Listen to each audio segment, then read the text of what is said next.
হজদারি মুনাফিক কি বলে একটু শুনেন। দোয়া করে নবীর রওজাটা দেখে যেন মরতে পারি, মানে তার উদ্দেশ্য হলো ওইটা। পয়লা গড়বড় হয়ে গেল না, তার হজই তো গড়বড় হয়ে গেল পয়লা।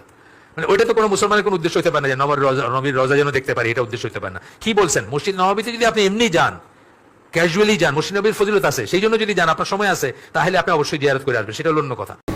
আপনারা শুনলেন এই ভিডিওর মধ্যে বলা হচ্ছে যে নবীর রওজা যেন দেখতে পারি, এটা নাকি কোনো ইমানদারের নিয়ত হতে পারে না। আর এই নিয়ত করলে নাকি হজের নিয়ত গড়বড় হয়ে যাবে, অর্থাৎ আপনার হজের মধ্যে সমস্যা হবে। কি পরিমাণ মুনাফিক হলে এই কথাটা বলতে পারে? নবীজি রহমাতুল্লিল আলামিনের রওজা মোবারক জিয়ারত করা এবং জীবনে একবার জিয়ারতের স্বপ্ন দেখা আমার মনে হয় প্রত্যেকটা মুমিনের অন্যতম এক স্বপ্ন।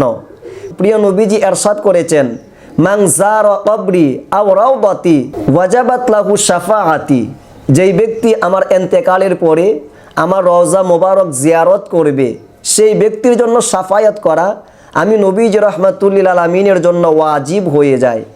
তো নবীজি রহমাতুল্লিল আলামিনের রওজায়ে মোবারক জিয়ারত করলে প্রিয় নবীজির শাফায়াত আপনার জন্য ওয়াজিব হয়ে যায়। কিন্তু বড় দুঃখের বিষয়, বর্তমান সময়ে আমাদেরকে শুনতে হচ্ছে যে নবীর রওজা দেখে যেন মরতে পারি, এই কথাটা নাকি বললে আমাদের হজের নিয়তের মধ্যে সমস্যা হবে, হজের নিয়ত গড়বড় হয়ে যাবে। আর এটা নাকি কোনো মুমিনের স্বপ্ন হতে পারে না।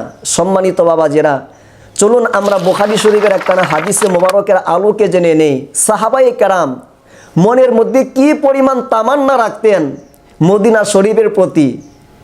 আর এই মদিনা শরীফের চাইতে কোটি গুণ মর্যাদা হচ্ছে নবীজি রহমাতুল্লিল আলামিনের রওজা মোবারকের জায়গাটা। এই জায়গা মোবারক সম্পর্কে ফতোয়ায়ে শামির মধ্যে উল্লেখ হয়েছে, ইন্না তুরবাতাল্লাতি ইত্তাসালাত ইলা আযমিন নাবিয়্যি সাল্লাল্লাহু আলাইহি ওয়া আলিহি ওয়া সাল্লামা আফদালু মিনাল আরশ, যে আমার নবীজি রহমাতুল্লিল আলামিনের রওজা মোবারকের যে মাটি নবীজি রহমাতুল্লিল আলামিনের জিসিম মোবারক দেহ মোবারকের সঙ্গে লেগে আছে, সেই মাটির মর্যাদা দুনিয়ার মধ্যে আসমানের নিচে যা কিছু রয়েছে সব কিছুর চাইতে উত্তম। শুধু তাই নয়, এই মাটি মোবারকের মর্যাদা আল্লাহ পাক রব্বুল আলামিনের আরশে আজিমের চাইতেও শ্রেষ্ঠ। সুবহানাল্লাহ। সাহাবায়ে কেরাম কি পরিমাণ তামান্না রাখতেন মদিনা শরীফের প্রতি। বুখারী শরীফের 1890 নম্বর হাদিস। উক্ত হাদিসের বর্ণনাকারী হচ্ছেন ইসলামের দ্বিতীয় খলিফা হযরত উমর ফারুক রাদিয়াল্লাহু তাআলা আনহু।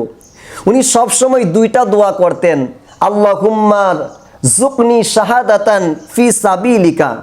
হযরত উমর ফারুক রাদিয়াল্লাহু তাআলা আনহু উনি আল্লাহ পাক রব্বুল আলামিনের কাছে দোয়া করতেন, আল্লাহুম্মা জুকনি শাহাদাতান ফি সাবিলিক, মাওলা তোমার কাছে আমার মাত্র দুইটা চাওয়া। এক নাম্বার চাওয়া হচ্ছে শাহাদাতান ফি সাবিলিকা, আমার যখন ইন্তেকাল হবে সেটা যেন স্বাভাবিক ইন্তেকাল না হয়, আমার যেন শাহাদতের ইন্তেকাল হয়, অর্থাৎ আমি যেন শহীদ হতে পারি। দুই নাম্বার দোয়া কি?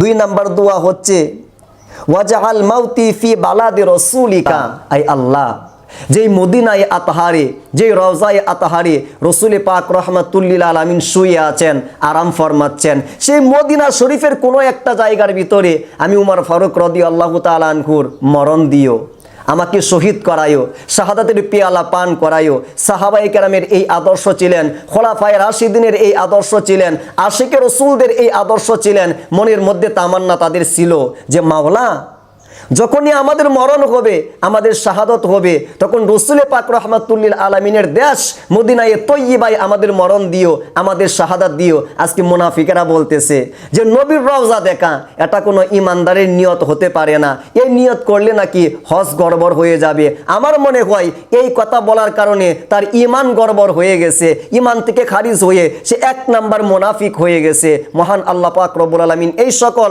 মুনাফিক থেকে আমাদের ইমান এবং আমল হেফাজত করুন।